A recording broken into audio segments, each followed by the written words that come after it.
Well, today, one of only 3 people in Texas that regulates the natural gas industry talked with our consumer justice investigator, Cristin Severance. Cristin, this comes 2 days now after the Dallas mayor had some really harsh words for him. Yeah, do you remember Mayor Rawlings said he wanted to know what the Railroad Commission did for a living? So I asked Commissioner Ryan Sitton that exact question. My job is to make sure that the citizens of the state are as comfortable as they can be in how those industries are operating.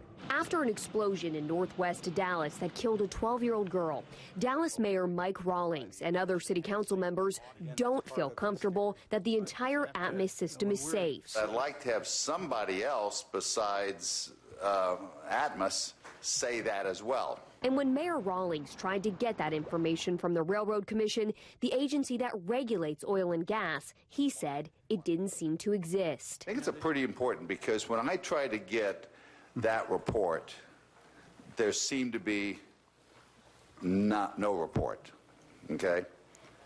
And I'm trying to figure out what our state railroad commission actually does for a living. The Dallas mayor said, I want to know what the RRC does for a living.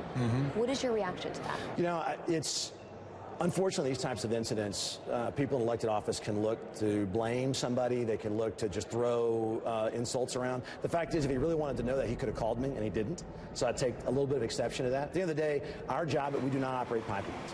We go out and we create the rules that all of the people in this industry in this state follow. The mayor said he wants someone other than Atmos to say that Atmos is safe.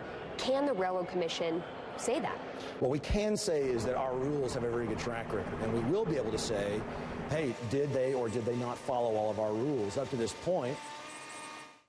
So Sitton says both the NTSB and the Railroad Commission are investigating the explosion. We have to touch on those Atmos bills that you had reported on earlier this week. And the commission does play a role in that. So the commission has approved every rate increase made by Atmos over the last decade. I asked Sitton why.